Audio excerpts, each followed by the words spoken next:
नैनों की खिड़की से तुमको पल पल निहारूं, मन में बिठा लूं तेरी आरती उतारूं, मन में बिठा लूं तेरी आरती उतारूं, डाले रहूं तेरे चरणों पे डेरा, डाले रहूं तेरे चरणों पे डेरा, यूं बीत जाए जीवन मेरा, हर सांस में हो सुमिरन तेरा, यूं बीत जाए जीवन मेरा। हरि हरि बोल।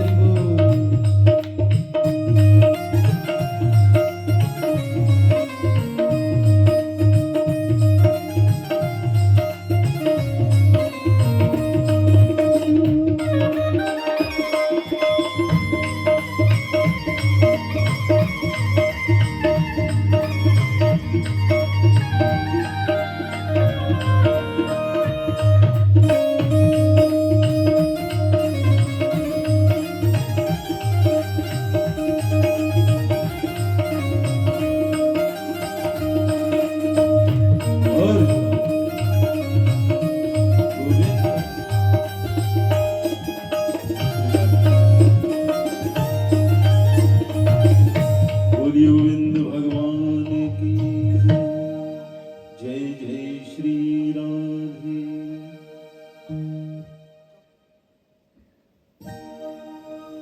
श्री राधे श्री राधे श्री राधे श्री राधे।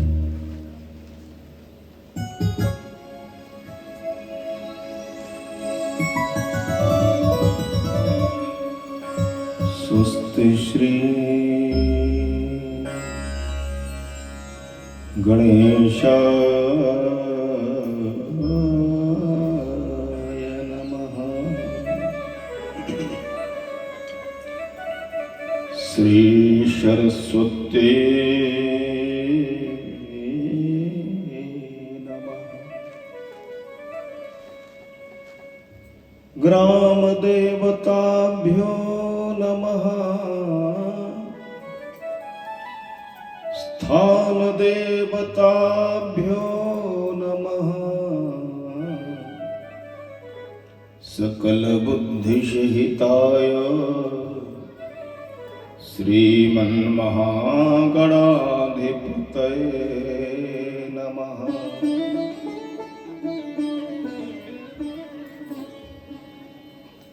ध्येयं सदा परिभवग्नमभीष्टदोहम्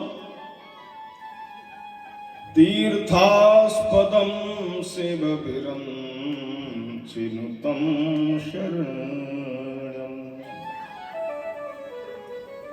भक्त्यार्तिहं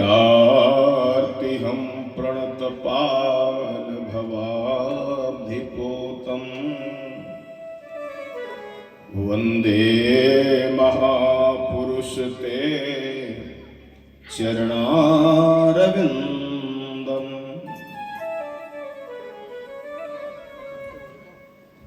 रे मन हरि का भजन कर, जब तक सुखी शरीर, अंत समय पछताएगा अंग अंग में पीर। हमें चिंता नहीं अपनी, उन्हें चिंता हमारी है।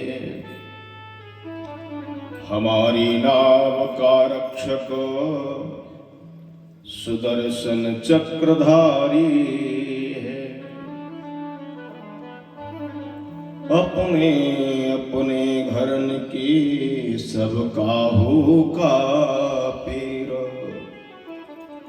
तुम ही पीर शब घरन की सुधन्य धन्य रघुबीर।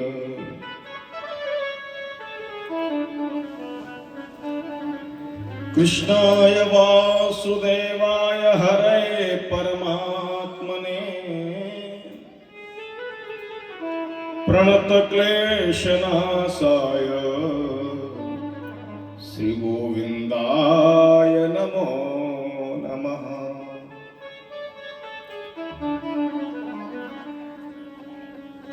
द्वितीय पर्व है आपके इस अनुष्ठान का, इस सत्संग का।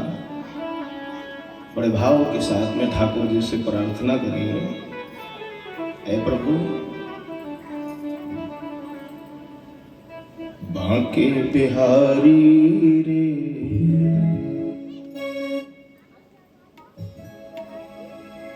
श्री बांके बिहारी रे, अरे दूरी करहो दुख मेरा।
उसके सब संकट मिट जाए, उसके सब संकट मिट जाए, उसके सब संकट मिट जाए, उसके सब संकट मिट जाए। आया शरण तुम्हारी पूरी करहो दुख मेरा, बांके बिहारी दूर करो दुख मेरा।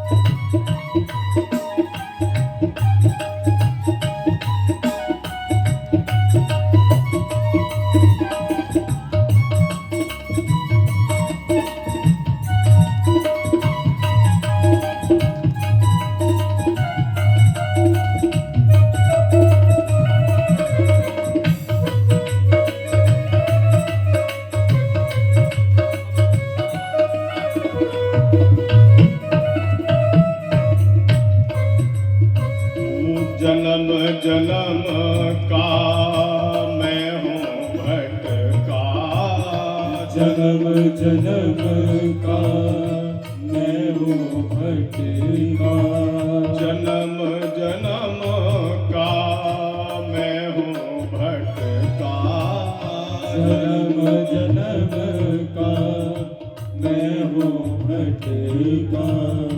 बेड़ा भंवर में अटका, बेड़ा भंवर में अटका, पार करो बनवारी रे,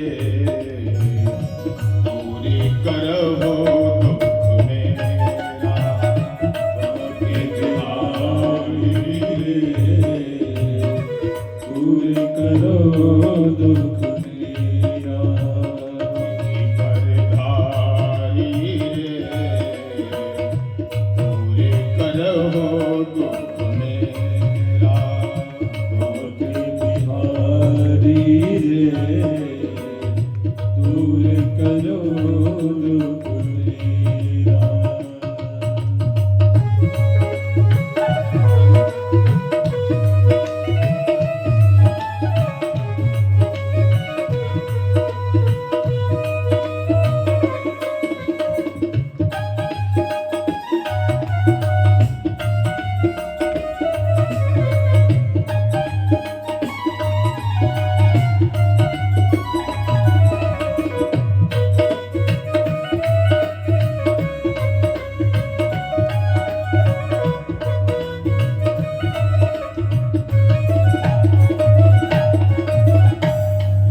संग में हो श्री राधिका प्यारी।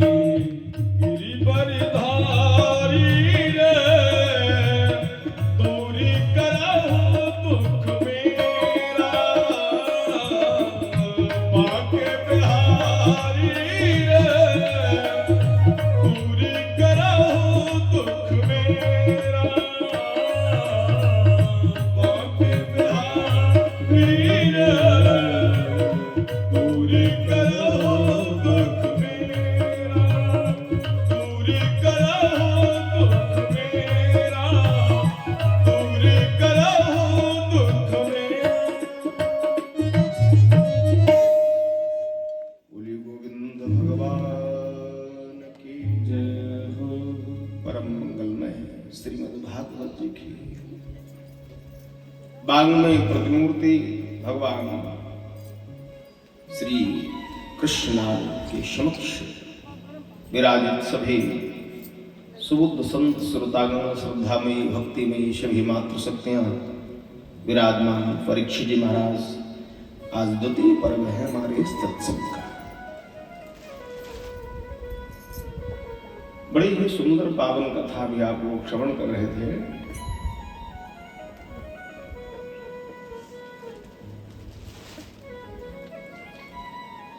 पांच बच्चों का हत्यारा सामने खड़ा है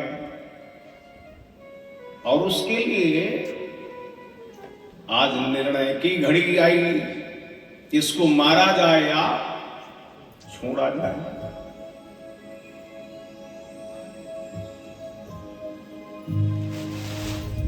बड़ी विषम परिस्थिति आ गई। कोई कुछ कह रहा है, कोई कह रहा है मार दो, कोई कह रहा है छोड़ दो।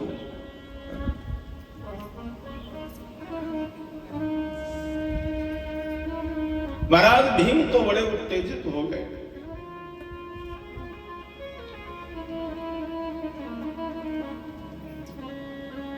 गदा उठा करके कहते हैं, रे नीच कमान तान फिर से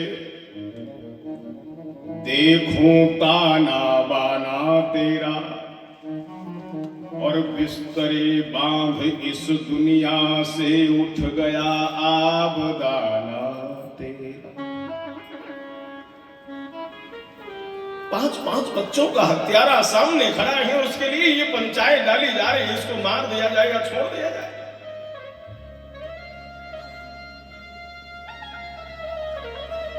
कन्हैया जी ये कोने में बैठे, जब हमसे कोई पूछ ही नहीं रहा तो हम बताएंगे क्या?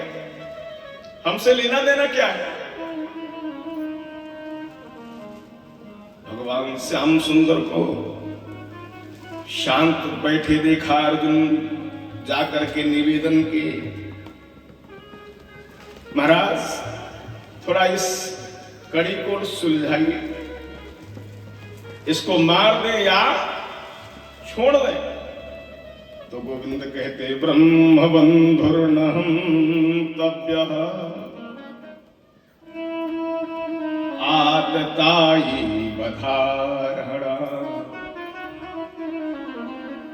शास्त्र कहता है कि ब्राह्मण को मारना नहीं चाहिए और आतताई को छोड़ना नहीं चाहिए।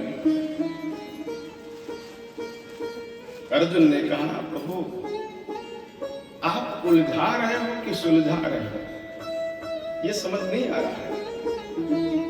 एक तरफ कहते हो ब्रह्म बंधुर्नहं तप्यः, ब्राह्मण को मारना नहीं चाहिए, गद्दा डलवा दिया कोई, हाँ देर तक बैठना पड़ता है, थोड़ा आराम से।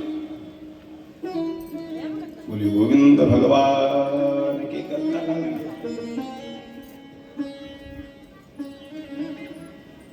ब्रह्म बंधुर्नहं तप्यः,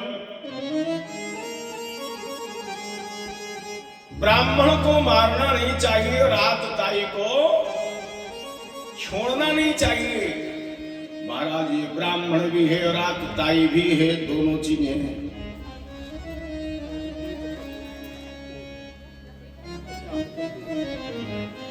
छोटे छोटे बच्चों की हत्या करने वाला, छोटे छोटे बच्चों को वध करने वाला, ऐसे व्यक्ति का मुंह देखने से भी पाप लगता है, उसको आतताई कहते हैं।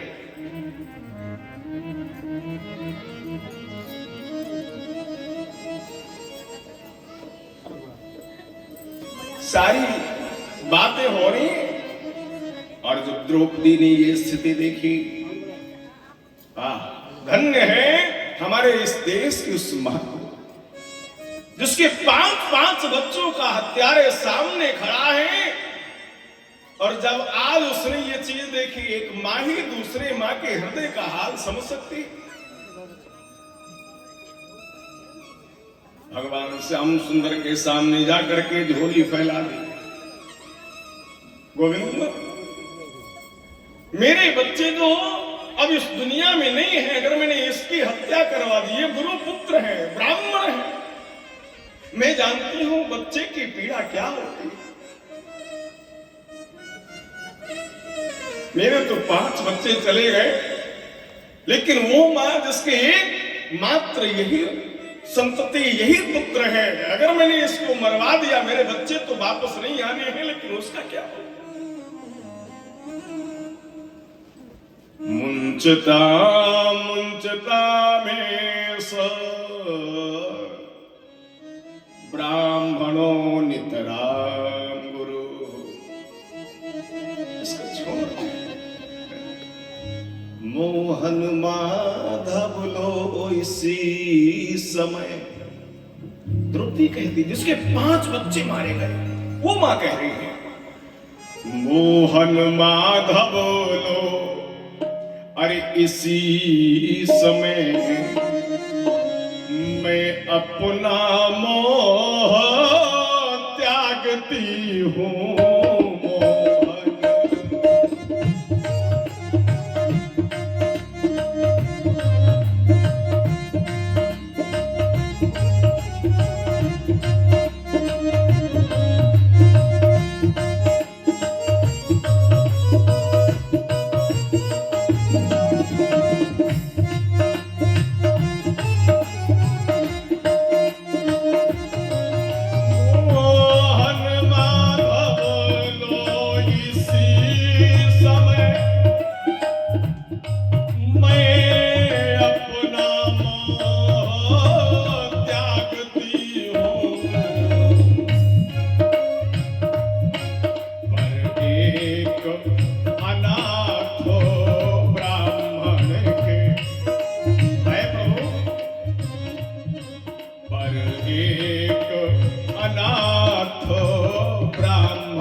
इसके प्राण बच जाने चाहिए।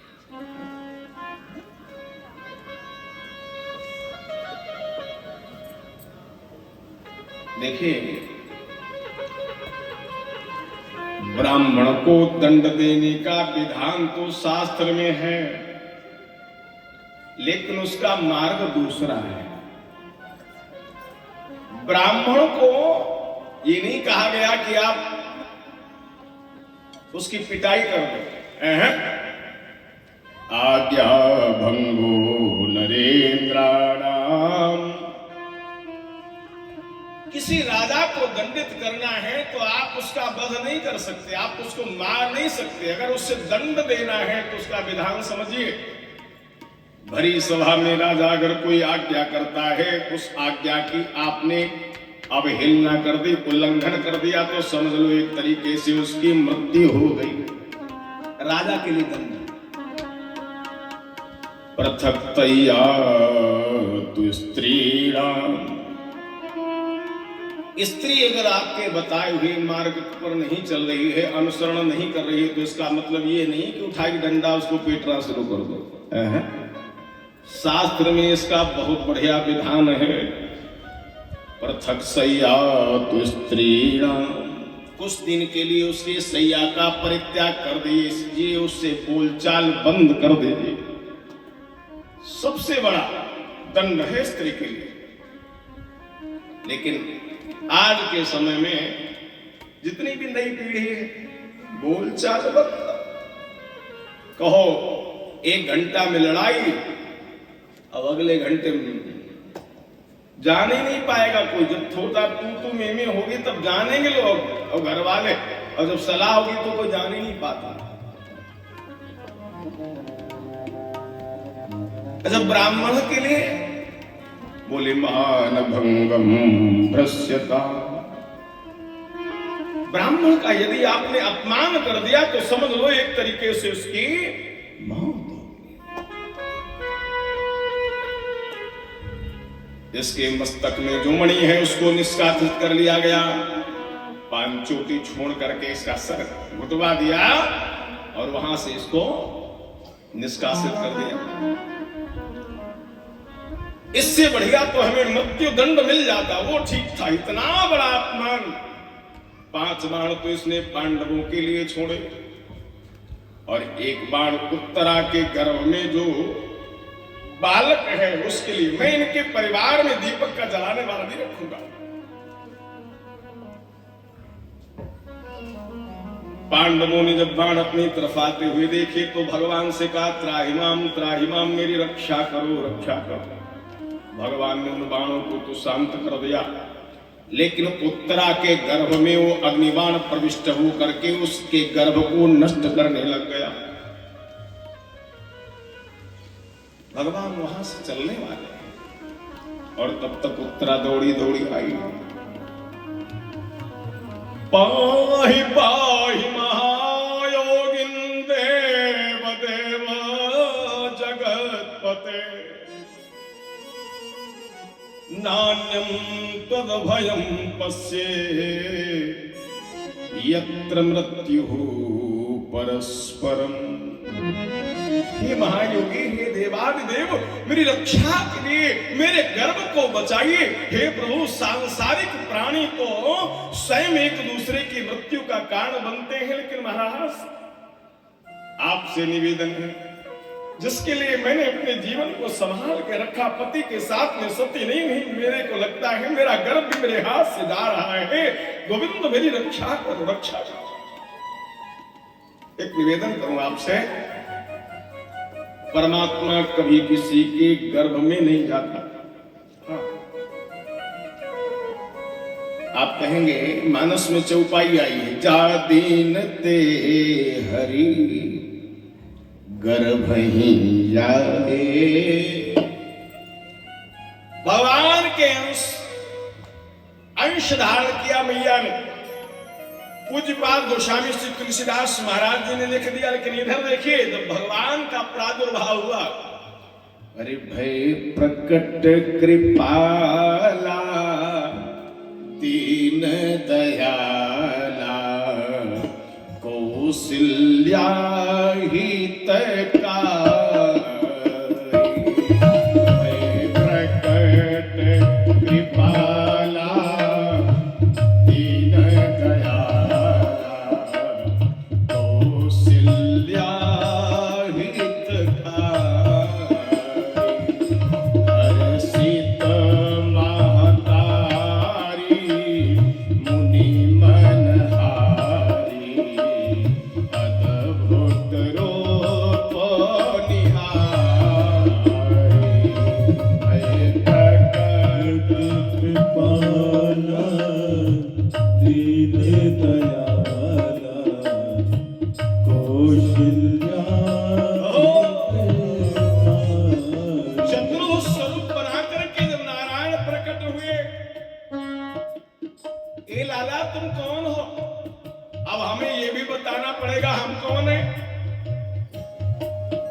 मांगा था कि चाहूं तुम्हें समान सुख प्रभुसन कवन दुराव।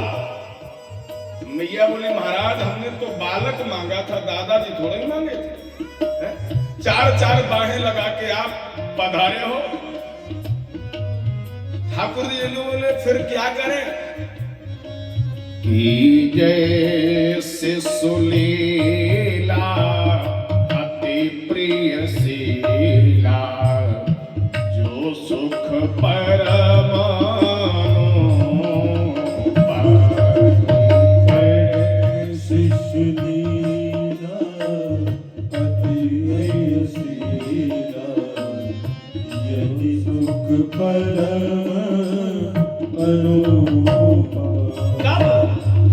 शिशुलीला तो करो, लेकिन कब करो?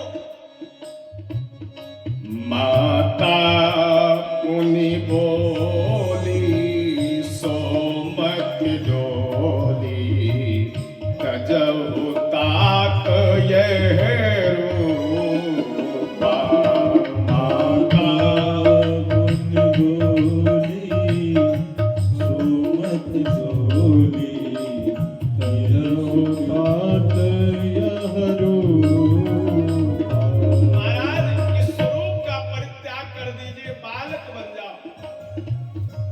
अच्छा ठीक है मैया, बालक बन जाएंगे, छोटे बन जाएंगे, फिर और क्या करना पड़ेगा? मैया बोली और बालक बनने के बाद में रोई।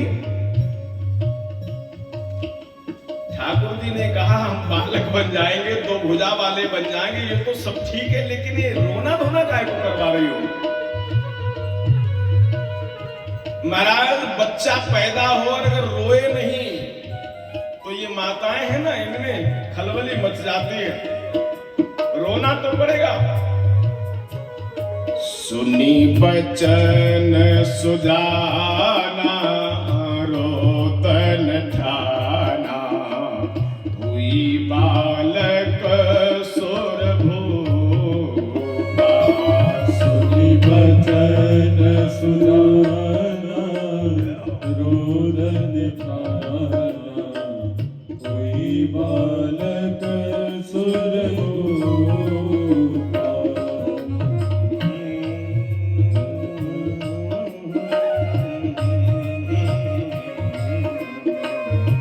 हुई बालक सुर भूपा।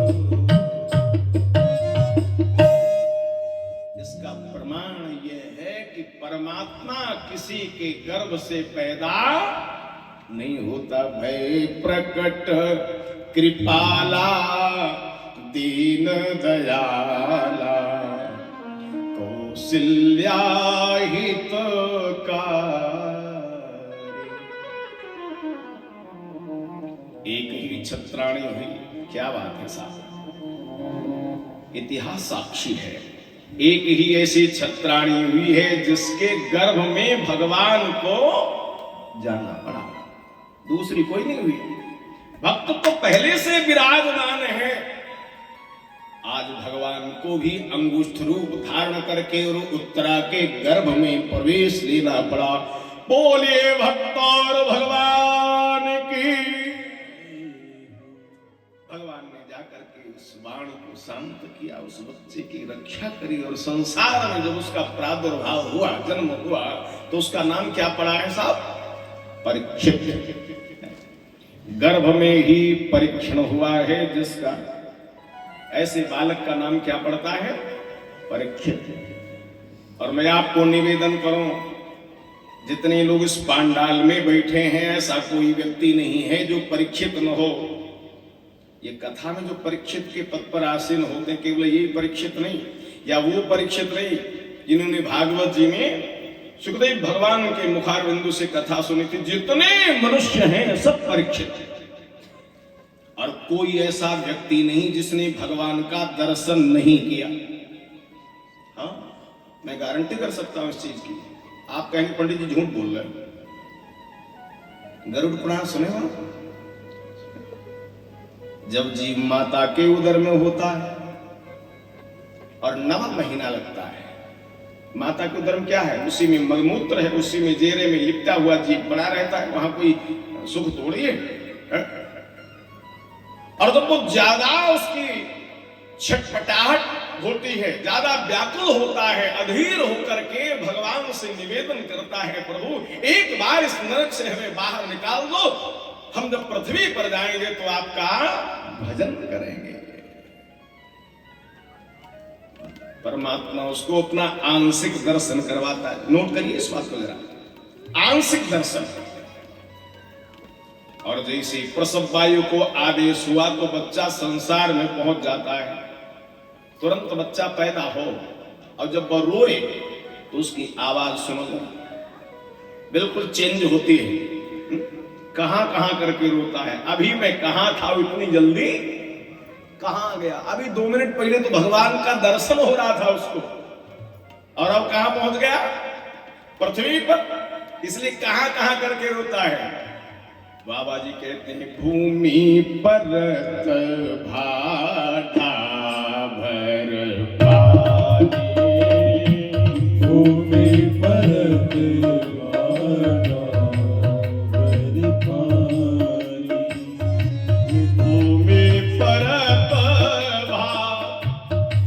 भर पानी, भूमि परत भाटा भर पानी,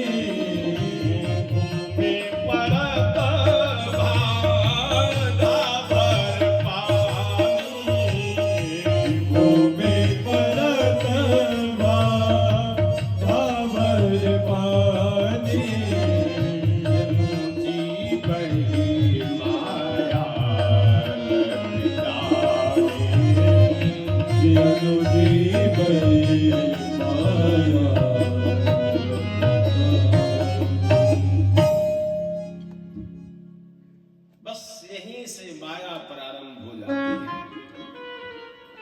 जो संकल्प लेकर के जीव पृथ्वी पर आता है वो पूर्ण नहीं कर पाता। वादा क्या करके आता है कि हम पृथ्वी पर जाएंगे और आपका भजन करेंगे। अब कितना भजन होता है हम आप सभी लोग जानते हो। जितनी ये सारी व्यवस्थाएं हम आपको दी, सुंदर मनुष्य का शरीर दिया, बढ़िया घर मकान, रहने सहने को सारी व्यवस्थाएं, कितना उसको याद करते हैं, कितना धन्यवाद करते हैं, कितनी उसकी पूजा करते हैं, कितना भजन करते हैं। अभी बच्चे का कोई काम लग जाए सारे काम छोड़ के दौड़ पड़ेंगे। पत्नी का कोई काम लग जाए, चलो फर्रुखाबाद, चलो कानपुर। घर में कोई काम लग जाए उसके लिए समय है। खेत का कोई काम छूट रहा उसके लिए समय है, भैया खेत सूख रहा हम आज पानी देंगे, हम आज कटाई, सारी चीजों के लिए समय है। लेकिन जिसने हमको ये समय दिया उसके लिए हमारे पास समय नहीं है, उसके लिए समय नहीं।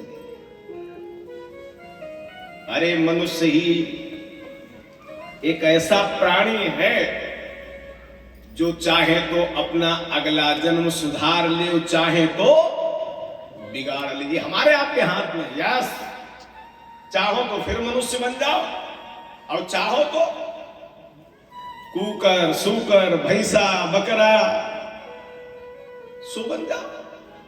है नहीं है, ऐसे ही है।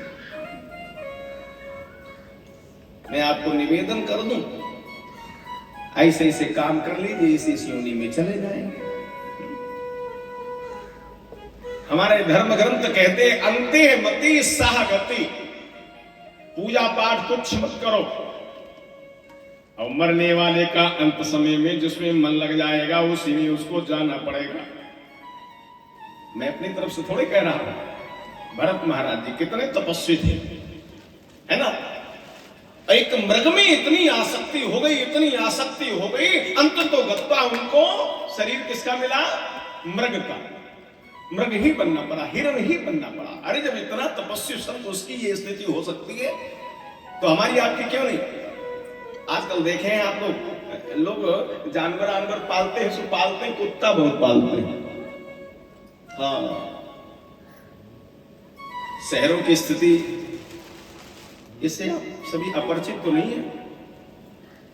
जो बच्चों को नहीं मिलता, जो व्यवस्था बच्चों को नहीं मिलती है, उससे बेहतर व्यवस्था कुत्तों को मिलती है। कुत्ता पालो बहुत अच्छी बात है। जिस घर से श्वान बलि और काक बलि नहीं निकलती है उसे यमराज का दरवाजा देखने को मिलता है, ये निकलनी चाहिए। लेकिन मैं आपसे निवेदन करूं, कुत्ता आपके घर में प्रवेश कर जाए, जहां पर भोजन बन रहा है, प्रसादी बन रही है, पूजा हो रही, एक बार सूंघ जाए, एक बार निकल जाए तो तुम्हारा बना बनाया सब चौपट सिया बलरामचंद्र की ये हो ही गया। इतना लाभ है। और स्थिति क्या है हमारे आपके देश की? अरे श्वानों को मिलता दूध वस्त्र। बड़े बड़े शहरों में जाइए, नौकर लगे हैं कुत्तों के लिए, हैं 10-10 हजार 20-20 हजार वो सैलरी ले रहे हैं महीने में, आए कि कुत्तों की देख रेख करने की। समझिए आप, श्वानों को मिलता दूध वस्त्र और बच्चे भूखों चिल्लाते हैं।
हड्डी से चिपक चिपक जाड़े की रातों बिताते।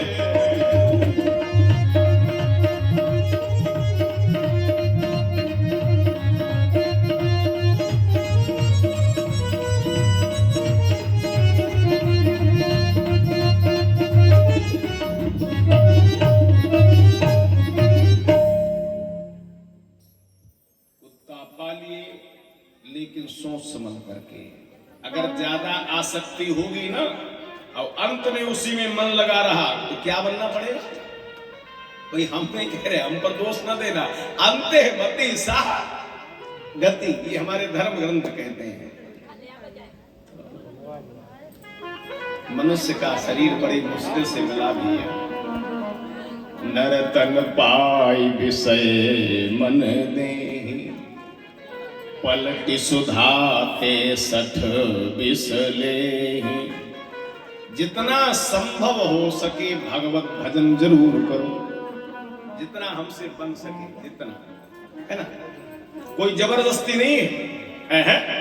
देखिए कितनी सुंदर व्यवस्था हमारे आपके सनातन धर्म में दी गई है, और फिर भी हम लोग नहीं कर पा रहे हैं। गृहस्थ व्यक्ति के लिए ये नहीं है कि वो 24 घंटे माला लेकर के भगवान का भजन करे ना। जो समय मिल जाए शांति से बैठ करके एकाग्र मन से भगवत भजन होना चाहिए। चलाई आओ भैया, चली गई।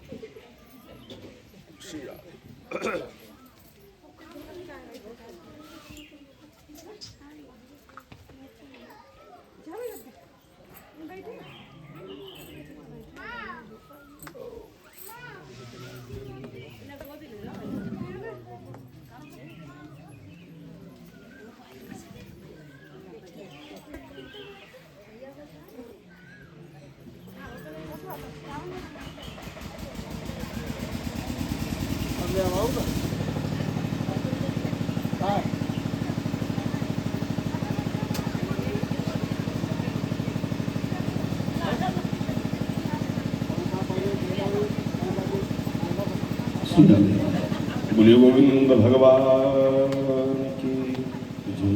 वृंदावन बिहारी लाल की जय।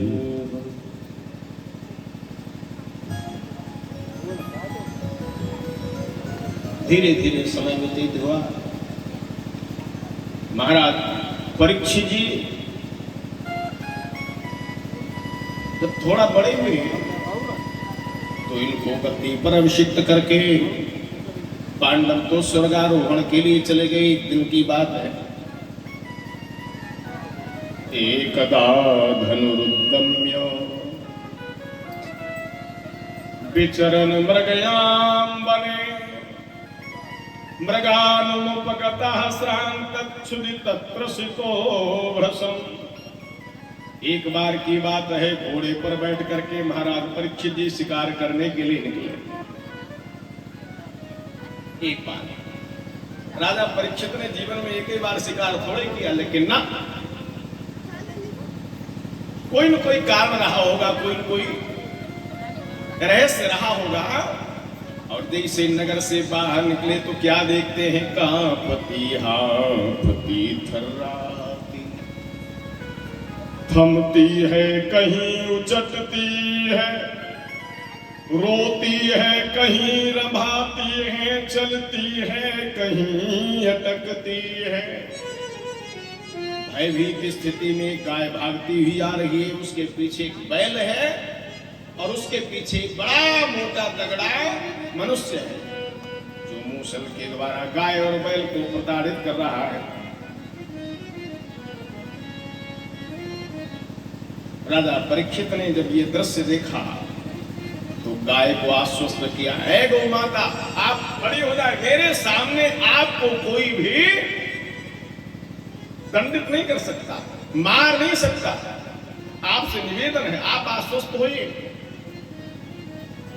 महाराज मैं साधारण गाय नहीं, मैं पृथ्वी हूं, मेरे पीछे जो बैल रूप में आ रहा है ये धर्म है, उसके पीछे जो मनुष्य रूप में है ये है कलयुग। कलयुग में अत्याचार बढ़ जाएंगे, आप देख रहे हो आपके सामने, मेरी बस की बात नहीं, मैं तो जा रही हूं रसातल को। राजा परीक्षित ने कहा आपको कहीं जाने की आवश्यकता नहीं, मैं इस कलयुग को ही समाप्त कर दूंगा। आज राजा परीक्षित जैसे ही आगे बढ़े तलवार लेकर के, कलयुग ने कहा महाराज अब गुण तो आपने हमारे अंदर का देख लिया, हम में एक गुण भी विराजमान है, गुण है। वो गुण कौन सा है जो सत्युग त्रेता द्वापर किसी में था ही नहीं है, ऐसा गुण है हमारे अंदर। कौन सा? बोले कलौ केशव कीर्तनात्, भगवान के कीर्तन का भी विशेष महत्व है कलयुग में। जो फल तपस्या से नहीं मिलता था सतयुग त्रेता द्वापर में, वो भगवान के भजन से मिलता है इस कलयुग में। अब बताओ कलयुग बढ़िया है कि नहीं है? अगर खराब है तो बढ़िया भी तो है। जो तपस्या से फल नहीं मिलता था वो काय से मिलता है? केवल और केवल भगवान के संकीर्तन से, उनके भजन से।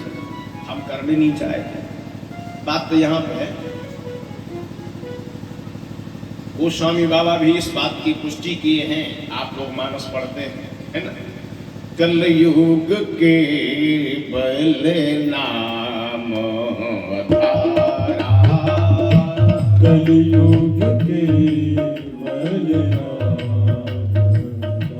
धारा, सुमिरी सुमिरी नर उतरहि पारा, सुमिरे सुमिरे नर उतरहि पारा, सुमिरी सुमिरी नर उतरहि पारा, सुमिरे सुमिरे नर उतरहि पारा, कलयुग के बल नाम धारा, कलयुग के बल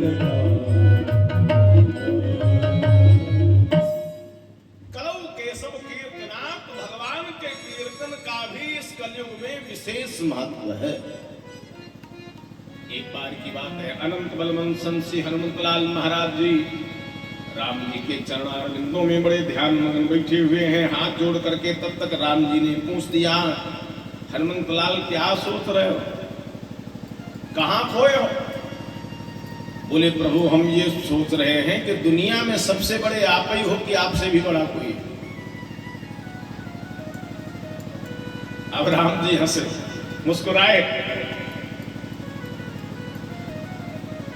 हनुमंतलाल, हमसे तो हमें आज तक हमसे बड़ा दुनिया में कोई नहीं मिला, हमारे बराबर का भी कोई नहीं मिला, और आप हमसे बड़े का अनुसंधान कर रहे हो। देखो, हमारे बराबर का दुनिया में कोई नहीं है, इसका प्रमाण तो स्वयं हमने दिया है। मनु महाराज जी ने जब तपस्या करी और उन्होंने वरदान मांगा भगवान से, क्या कि चाहूं तुम ही समान सुत प्रभु सन कवन दुराव। तुम्हारे समान पुत्र चाहते हैं प्रभु, अगर हमारी कोई फोटो कॉपी होती ही तो हम उसको भेज देते, है ना? कोई था ही नहीं, इसलिए हमको कहना पड़ा कि आप सरीस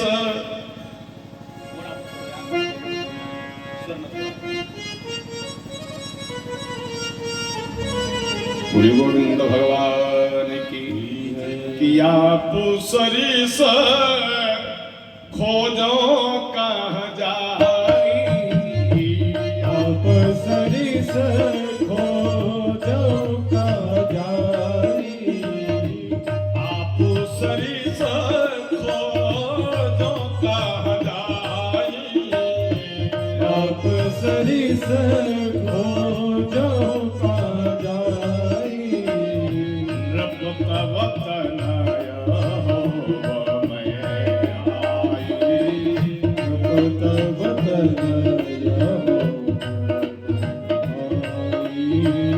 अब मैं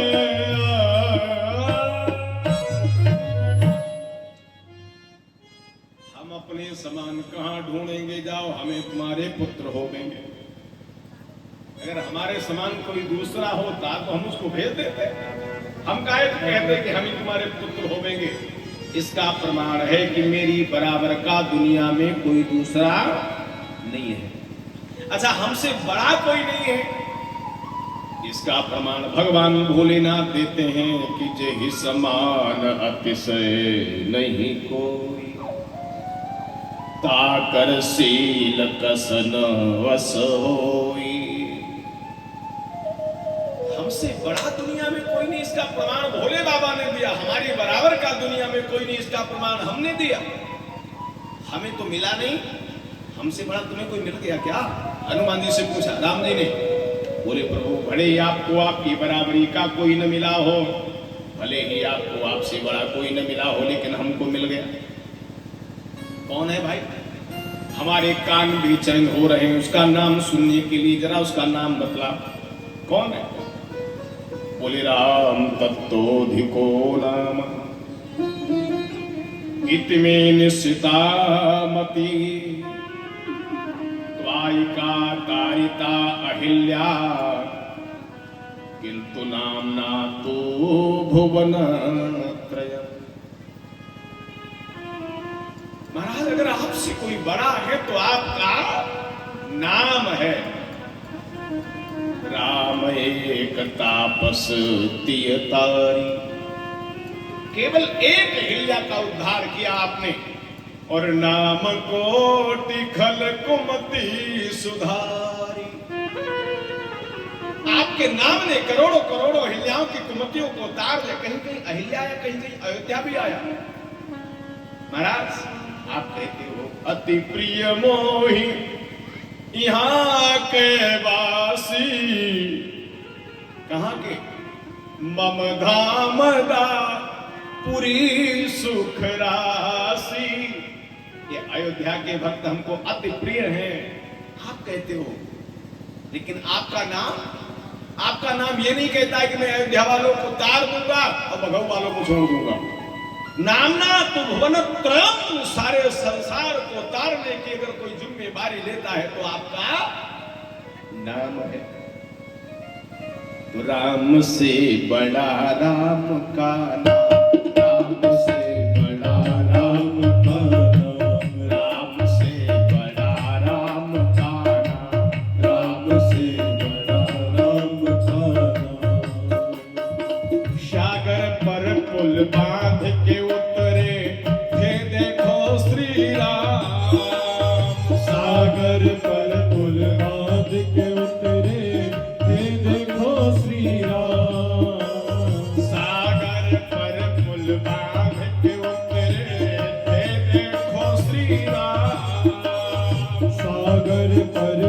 बांध के उतरे हे देखो श्री राम। उसी समुद्र को लांघ गए, उसी समुद्र को लांघ गए, उसी समुद्र को लांघ गए थे, उसी समुद्र को लांघ गए थे। लेके राम का नाम, राम से बड़ा राम का नाम, राम से बड़ा राम का नाम, राम से बड़ा राम का नाम, राम से बड़ा राम का नाम। इसलिए चाहे आप नाम को अपनाएं और चाहे नामी को अपनाएं, कल्याणकारी दोनों हैं, लेकिन कलयुग केवल नामो आधारा, और सुमिरी सुमिरी नर उतरही पारा। ये सबसे बड़ा गुण है हमारे अंदर। कलयुग कह रहा है, राजा परीक्षित ने कहा तुम तो बड़े काम की चीज हो भाई, अब हम तुम्हें कुछ जगह दे दें, आप वहां पर रहो। हर जगह नहीं रहना है, कुछ जगह आपको हम दे रहे हैं। स्त्रिया सूनम, कहां कहां? जहां पर वैश्याओं का निवास हो। आप थोड़ा इधर उधर हो जाओ, धूप आए, अरे हमें दिक्कत हो रही भाई, पास पास बैठो ना, में बैठे का है, इधर बढ़ जाओ थोड़ा सा, आप और हो जाओ थोड़ा इधर, हाँ या पीछे हो जाओ। बोली गोविंद भगवान की जय। पूजा पाठ में पास ही पास बैठना, दूर नहीं जाना। हरे राम राम राम सीता राम राम राम, हरे राम राम राम सीता राम राम राम, हरे राम राम राम सीता राम राम राम, हरे राम राम राम सीता राम राम राम। सीता राम राम राम, राजा राम राम राम, सीता राम राम राम, राजा राम राम राम। सीता राम राम राम, राजा राम राम राम, सीता राम राम राम, राजा राम राम राम।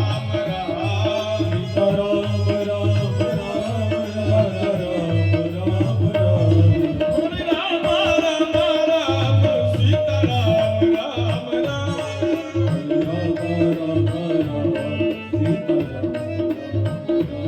सीता राम राम राम, सीता राम राम। बोलिए सियावर रामचंद्र की जय, वृंदावन बिहारी राम की जय। जय हो। जहां पर वैश्याओं का निवास है, ऐसे स्थान पर आप रहिए जहां पर लोग असत्य भाषण करते हो, झूठ बोलते हैं। झूठ बोलने के लिए देखिए कितनी बढ़िया व्यवस्था बनाई गई। हम आपको झूठ बोलने के लिए 6 स्थान दे दिए गए। कितने? 6 जगह पर खूब जी भर के झूठ बोल लो, कोई पाप दोष नहीं। कहां कहां झूठ बोल रहा है? स्त्रीषु नर्म विवाहेषु व्रत्यर्थे प्राण संकटे, गो ब्राह्मणर्थे हिंसायां नान्यथे स्यात् जुगुप्सितम्। स्त्रियों के मध्य में झूठ बोलने से कोई पाप दोष नहीं लगता। अब आपको जाना है फर्रुखाबाद, और ये घर में आपसे कह रही है क्या करिए रहने दे, छोड़ो, धूप हो रही, गर्मी हो रही, रहने दे, अब जाना जरूरी है। आप खटाक से कह दे यहाँ जा रहे हैं, कौन सी जगह जहाँ से हम लोग करते हैं अंदर को, कौन सा पूर्वा, हाँ यहाँ तक जा रहे हैं, फर्रुखाबाद की कहे कौन, आप कानपुर चले जाओ, कोई पाप दोष नहीं है। स्त्रीषु दूसरा नंबर है नर्म, हंसी मजाक में झूठ बोलने से कोई पाप दोष नहीं लगता। तीसरा नंबर है विवाहेषु, बेटी के विवाह में झूठ बोलने से कोई पाप दोष नहीं है। व्रत्यर्थे व्यापार में आप झूठ बोल जाएं तो व्यापार में 90% झूठ ही बोला जाता है। बिना झूठ बोले आप व्यापार नहीं कर सकते।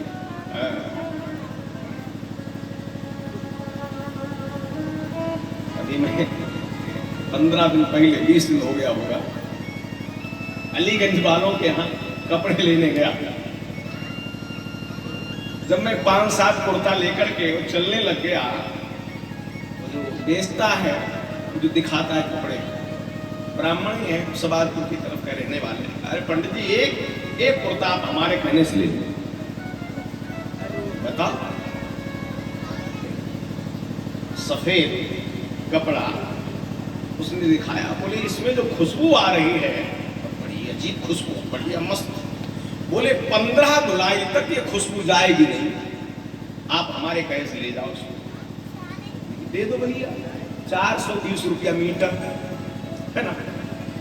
तुम ले आए, कुर्ता बनवाया। अब एक बार धुला गया, एक बार धुलने में सब खत्म, न कोई खुशबू न बदबू कुछ नहीं। तो हमने कहा ये तो बड़ा था आदमी निकला। मैं लेके गया उसके पास, हम भी पीछे पड़ के रह गए। हमने भैया आपने बोला था इसमें खुशबू, बोले नहीं आ तो रही है। तो हमने कहा आप ही को आ रही है, यहाँ 5-7 लोग और बैठे, इनमें किसी को आ रही है, जरा दिखाना। और हमने कहा वो थाल निकाल के ले आओ। बोले आप ही ने शिकायत करी, आज तक किसी ने शिकायत नहीं करी। हमने कहा जो सत्य है वो है, और नहीं तो जो वो कपड़ा है जरा धो के और फिर देखो उसमें खुशबू आ रही क्या। तो बोले आप उसको छोड़ जाइए, हम कंपनी भेज, देखो जूतिया बनाने का ड्रामा देखो, कंपनी भेजेंगे। हमने कहा देखेंगे उठा के घर तक जाओ, कहाँ तक गए। हमने छोड़ दिया उसको। 15 दिन बाद हम फिर गए। हमने हाँ भैया, बोले वो साहब कंपनी वाले अभी आए नहीं। हमने कहा तुम पागल बना रखे हो, कंपनी वाले आएंगे, इसकी खुशबू इसमें वापस भर देंगे। तो हमने कहा एक बार तो आपने ऐसा कर दिया मेरे साथ। और आपको मालूम है फर्रुखाबाद में साल में कम से कम 10 कथाएं मैं करता हूँ अच्छे स्तर की, जिसमें 500-700 की भीड़ होती है। और मैं तुम्हारा जो है प्रचार प्रसार कर दूंगा, अगर ठिकानी आ जाएगी। तुम्हारे कितने ग्राहक जाएंगे सोच लेना। मैं घर तक नहीं पहुंचा, 20 बार फोन करा उसने, नहीं साहब गलती हो गई, सॉरी, एक बार आप वापस आ जाइए, कपड़ा ले जाइए, अब मैं दूसरा दे दूंगा, डबल दे दूंगा। हमने न रखो तो उसने अनुनय विनय करके फिर दूसरा कपड़ा दे के माना। नहीं साहब कपड़ा ले, ये है व्यापार में बिना झूठ बोले काम नहीं चलता। लेकिन झूठ भी कायदे से बोलो भैया, इतना ना बोलो। प्राण संकटे, अगर प्राण संकट में हो और झूठ बोलना पड़ जाए तो कोई पाप दोष नहीं, बोल दो। किसी संत के अर्थ में, किसी ब्राह्मण के अर्थ में, किसी गाय के अर्थ में अगर झूठ बोलना पड़ जाए, अरे जो उसने किया है वो ससुरा खुद भरेगा। आपके झूठ बोलने से अगर उसके प्राण बचते तो बोल दीजिए, आपको पुण्य मिलेगा, लाभ होगा, गारंटी है इस बात की। तो ये 6 जगह हैं हम आपको झूठ बोलने के लिए, इनको छोड़ करके बाकी जो झूठ बोलता है ऐसे स्थान पर रही। अब इस समय आजकल कितना झूठी बोला जा रहा है हम आप खुद समझ रहे हो। जितनी युवा पीढ़ी है, नए नए बच्चे मोबाइल में 90% झूठ बोलते हैं। सारा काम छोड़ देंगे, कहीं कोने में पड़े हैं, कहीं कहीं बैठे हैं, जहां जगह मिल गई वहीं शुरू हो गए। अब ये कई बात तुम्हारी कसम, तुम्हारी कसम, बात बात में कसम।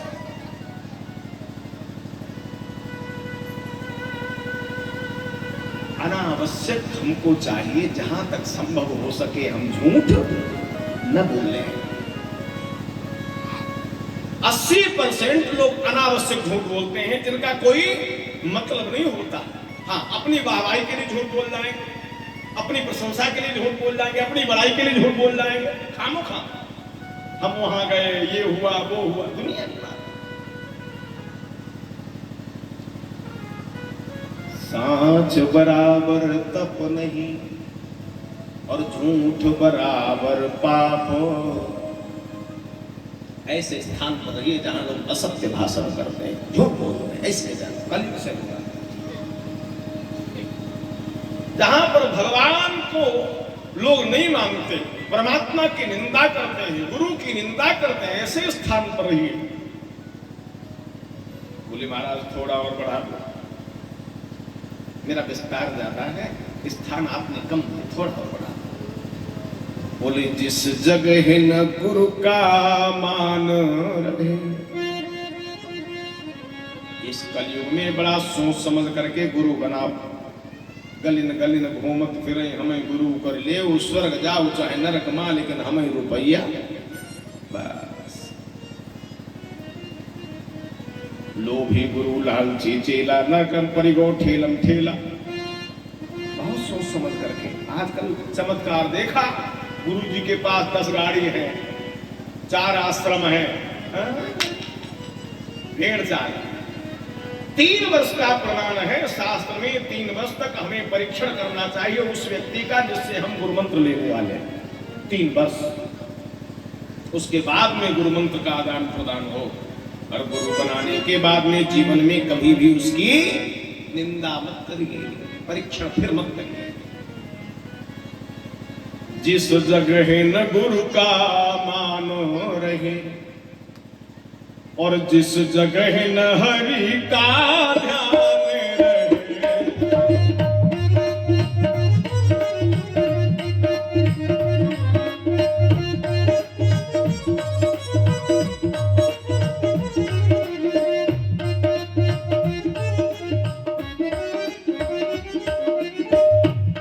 जिस जगह न गुरु का मान रहे, जिस जगह न हरि का ध्यान रहे, जिस जगह स्वर्ण की कांति रहे, जिस जगह स्वर्ण की कांति रहे, वह तुझे निवास स्थान रहे।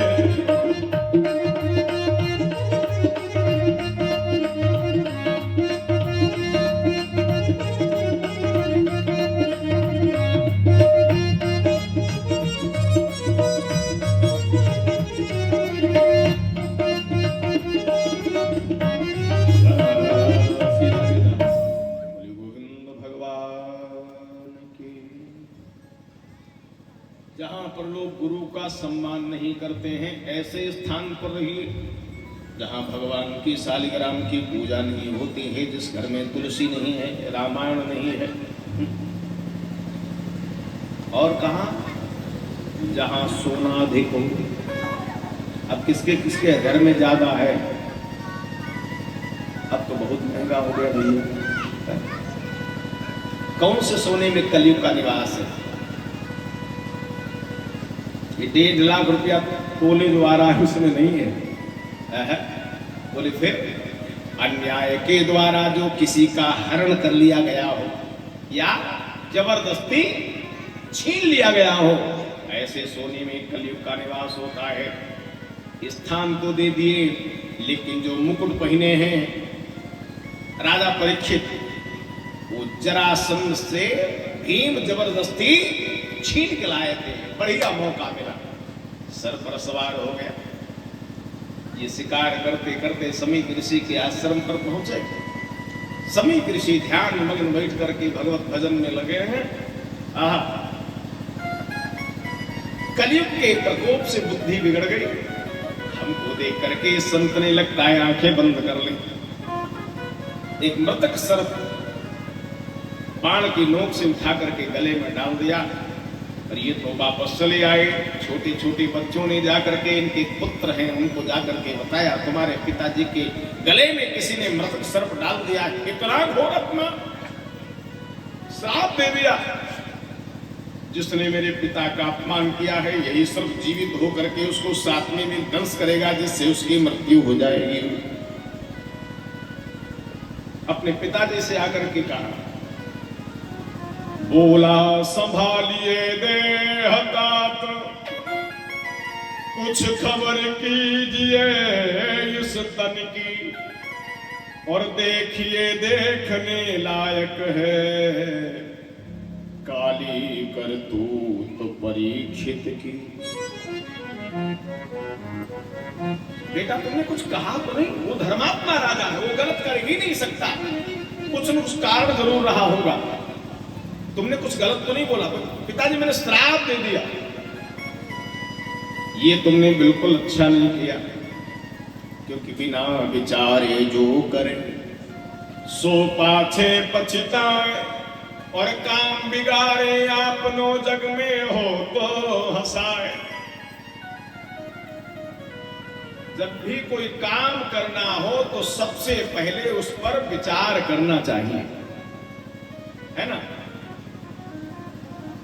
आपके रामायण में एक कांड है जिसका नाम है सुंदरकांड। आजकल अपने फर्रुखाबाद में इतने सुंदरकांड हो रहे, इतने सुंदरकांड हो रहे। अपरा काशी के नाम से तुम्हारा फर्रुखाबाद इस समय फेमस है। हाँ। कोई शनिवार कोई मंगलवार ऐसा नहीं जाता तो हर मोहल्ले में सुंदरकांड।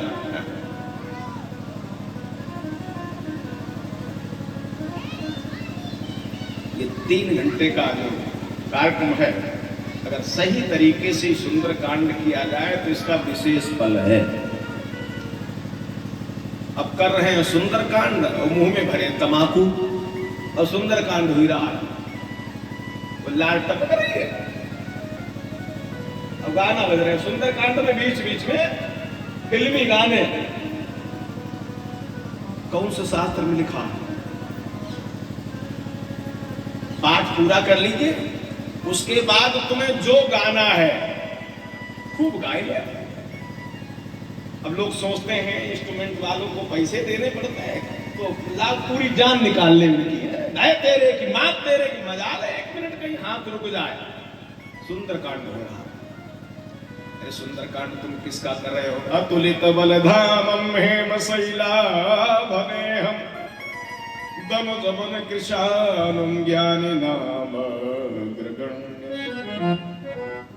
सकल गुण निधानम वानराणाम भीषम रघुपति प्रिय भक्तम बात जातम नमः। इस कलयुग का सबसे बलशाली देवता और भगवत भजन करने में सबसे आगे भगवान श्री राघवेंद्र सरकार के सबसे प्रिय प्रिय है कि नहीं? इनको वरदान मिला है किसका? जानकी जी का अजर अमर गुण निधि सुत हो, अजर अमर गुण निधि सुत हो, करहु बहुत रघुनायक छो, करहु बहुत नायक छो,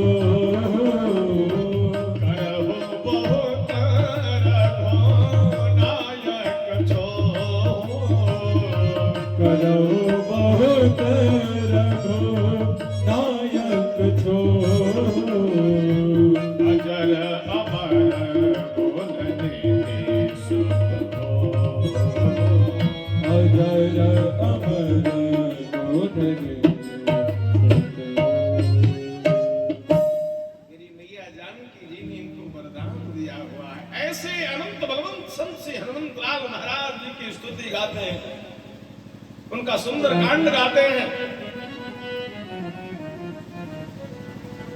और मुंह में क्या चल रहा? अरे उतनी देर के लिए तसल्ली में बैठ जाओ भाई, जब तक गुणगान करते हो तब तक तो तसल्ली रखो। कितनी श्रद्धा से यजमान बुलाता है सुंदरकांड के लिए, क्या उसका भाव होता है साहब। और नहीं तो खुद ही बैठ के पढ़ ले, वो क्यों बुलाता है? कि सही तरीके से बढ़िया गुणगान हो जाए, बढ़िया सुंदरकांड हो जाए। अब उसमें लोग ढूंढते,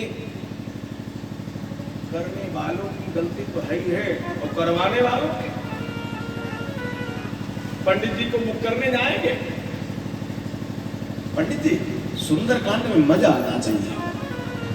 अब बताओ सुंदरकांड में मजा कहाँ रखा है? मजा है सुंदरकांड में? उसमें तो आनंद हो सकता है, मजा में तो केवल सजा होता है। सुंदरकांड में आनंद हो सकता है, वो पहले फरमाइश नहीं, मजा आना चाहिए। तुम आगे ऐसी तैसी, इससे बढ़िया तुम ना करो। बोलिए गोविंद भगवान की। मैं आपको निवेदन कर रहा था,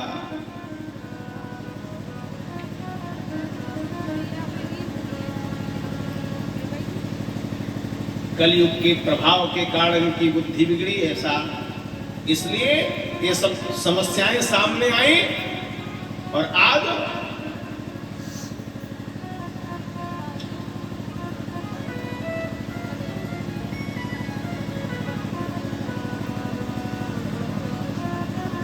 राजा परीक्षित बहुत बाद में आएंगे,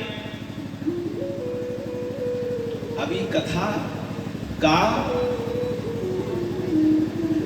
श्रोता नहीं है, कथा का वक्ता भी नहीं है। और दिन आज कौन सा है? दूसरा, ना भी वक्ता है ना श्रोता है। तो जल्दी जल्दी निवेदन कर दूं, कम से कम वक्ता श्रोता तो इकट्ठे हो जाए। बोलिए गोविंद भगवान की, वृंदावन बिहारी लाल की। बिना विचारे जो करे सो पाछे पछताए, और काम बिगाड़े आपनो जग में हो तो हंसा। मैं सुंदरकांड की चर्चा कर रहा था। इस कांड का नाम सुंदरकांड क्यों पड़ा? क्या इसमें 302 के केस नहीं हुए? तमाम हुए, तमाम मर्डर हुए, 307 के भी हुए, आगजनी भी हुई, लेकिन कांड फिर भी सुंदर, क्योंकि पहले किया गया विचार और बाद में किया गया काम। सहसा बदवीत ना क्रियाम, किसी कार्य को बिना सोचे समझे मत करिए, नहीं तो उसका परिणाम अच्छा नहीं होगा। इस सुंदरकांड की विशेषता यह है कि इसमें पहले किया गया विचार, बाद में किया गया काम। इसलिए कांड कैसा रहा? कैसा हुआ? सुंदरकांड। क्या नाम पड़ा? सुंदरकांड। तब देखी मुद्रिका मनोहर, और राम नाम अंकित अति सुंदर। राम नाम अंकित अति सुंदर। राम नाम अंकित तब देखी मुद्रिका मनोहर, तब देखी मुद्रिका मनोहर। राम नाम अंकित अति सुंदर। राम नाम अंकित अति सुंदर। राम नाम अंकित अति सुंदर। एक नहीं, कई चौपाई ऐसी हैं जिनमें सुंदर शब्द दिया गया है। सुंदरकांड। अच्छा, केवल विचार करने से भी काम नहीं चलता, करना धरना कुछ नहीं, विचार ही कर। लंका कांड में आप देखिए, केवल विचार विचार। जब सुग्रीव से प्रभु श्री राम जी ने पूछा कि जब रावण हरण करके ले जा रहा था सीता का, तो तुमने बचाया क्यों नहीं, उसकी रक्षा क्यों नहीं करी? कर क्या रहे थे आप? बोले मंत्री न सहित यहाँ एक बार, मंत्री न सहित यहाँ एक बार बैठ रहा तो हम करत विचारा। बैठ रहत हम करत विचारा। बैठ रहा तो हम करत विचारा। बैठ रहत हम करत विचारा। विचारे विचार करते, रावण मर गया, बंटा ढार हो गया, सुपड़ा साफ हो गया, ये विचारे विचारे करते रहे। तो केवल विचार से भी काम नहीं चलता। पहले करिए विचार, बाद में करिए काम। विचार करके जो काम किया जाएगा उसका फल हमेशा सुंदर होगा। एक बहुत अच्छे गजब के विद्वान हुए अपने यहाँ, जिनका नाम था भारवी जी। क्या नाम था? भारवी जी। उन्होंने श्लोक लिखा, सहसा पदवीत ना क्रियाम, किसी कार्य को बिना सोचे समझे मत करो, नहीं तो उसका परिणाम अच्छा नहीं होगा। वो श्लोक लिख करके अपनी पत्नी को दे दिया और कहा, देवी मैं तो जा रहा हूं परदेश, बाई चांस अगर तुम्हारे यहां भोजन की व्यवस्था समाप्त हो जाए, घर में कुछ भोजन अन्न न रहे, धन न रहे, तो ये श्लोक उठा करके बेच देना और इससे जो धन मिले उससे अपना गृहस्थी का, बाल बच्चों का खर्चा चलाना, तब तक मैं आ जाऊंगा। भारवी जी चले गए। धीरे धीरे 6 महीना हो गए। जब भारवी जी लौट के नहीं आए, घर में खाने को कुछ रहा नहीं, तो भारवी जी की पत्नी को श्लोक लेकर के एक राजा के बाजार में पहुंची। उस राजा की बाजार का नियम था कि जिसकी बोहनी नहीं होती थी, शाम को राजा के सेवक लोग आकर के उसका सौदा खरीद लेते थे, ताकि हमारी बाजार से कोई दुखी होकर के वापस न जाए। अब देखो सबका सौदा बिका, सब खुश, जितने दुकानदार थे सब बड़े प्रसन्न, सब खुश।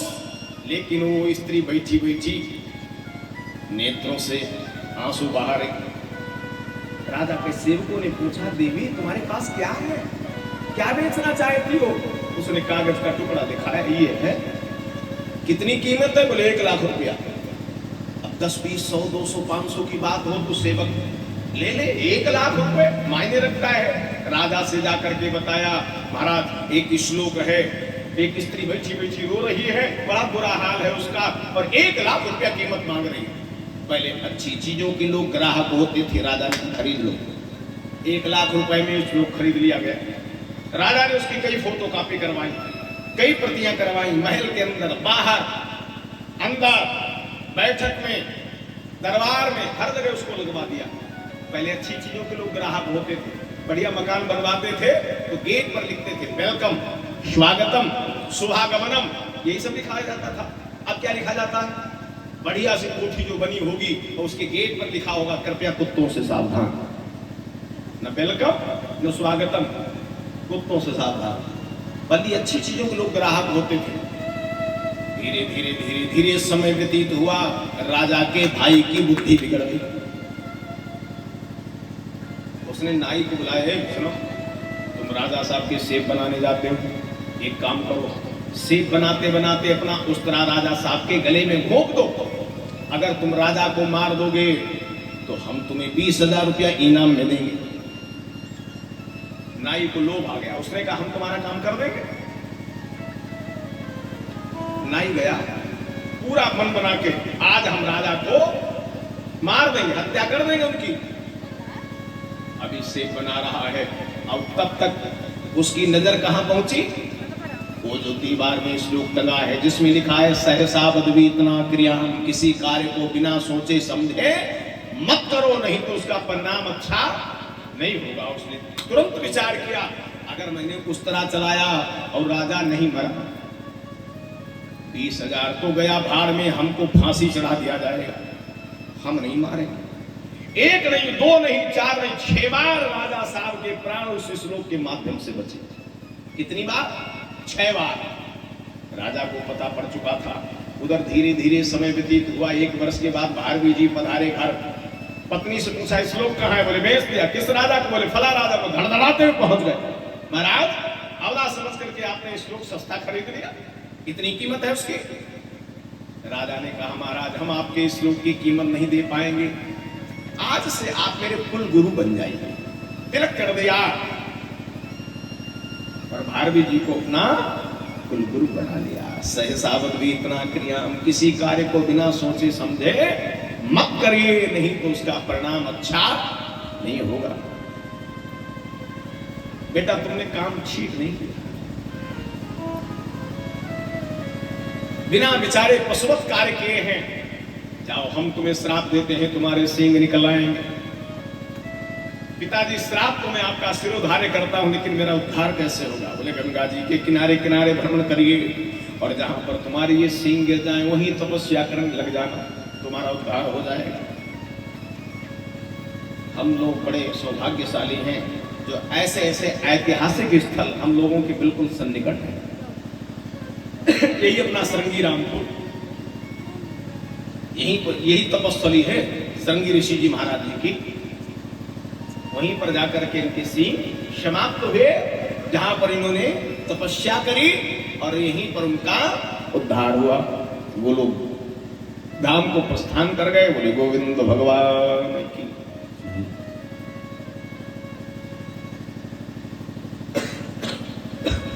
राजा परीक्षित को पता लगा कि हमको श्राप लग गया है, क्योंकि समीक ऋषि ने 2 ब्रह्मचारी भेजे, सूचना भिजवाई, अपने पुत्र जन्मेजय को गद्दी पर अभिषिक्त करके 88,000 संतों के शरण में पहुंच गए। जहां 88,000 संत विद्यमान हैं, उनके शरण में जाकर के पहुंचे। महाराज, अकाल मृत्यु से कैसे बचा जाए, गृहस्थी में जो छोटे छोटे पाप होते हैं उनसे कैसे बचा जाए, 2 प्रश्नों पर ये पूरी भागवत का निर्माण हो गया। कोई उत्तर नहीं दे पाया। गोधूली की बेला है, गोधूली की बेला में सुंदर दिव्य स्वरूप, बाल बिखरे हुए, दिगंबर वेश है। एक संत गुनगुनाता हुआ चला रहा है, निगम कल्पतरोर गलितम फलम सुखमुखादमृत द्रव संयुतम पिबत भागवतम रसमालयम मुहुरहो रसिका भुवि भावुका।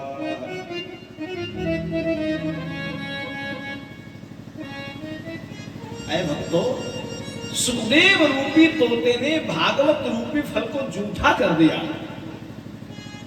और वो फल है कैसा, बड़ा विचित्र, जिसमें कोई गिठली नहीं है, कोई छिलका भी नहीं है, केवल रस ही रस है। ऐसे रस का तुम रसास्वादन करी, रसपान करी, ऐसा कहते सुखदेव भगवान पधारे हैं। बोलिए सुखदेव भगवान की। सब उठ करके सुखदेव भगवान का स्वागत करते हैं। आइए हम सब वाणी के द्वारा सुखदेव भगवान का स्वागत करें।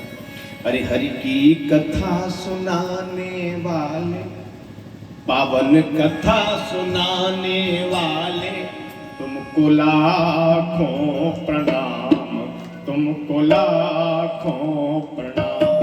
हरि की कथा सुनाने वाले, पावन कथा सुनाने वाले, तुमको लाखों प्रणाम, तुमको लाखों प्रणाम। हरि की कथा सुनाने वाले, पावन कथा सुनाने वाले, हरि की कथा सुनाने वाले, पावन कथा सुनाने वाले, तुमको लाखों प्रणाम, तुमको लाखों प्रणाम, तुमको लाखों प्रणाम, तुमको लाखों प्रणाम।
नारायण वासुदेव हे नाथ नारायण वासुदेव नाथ नारायण वासुदेव।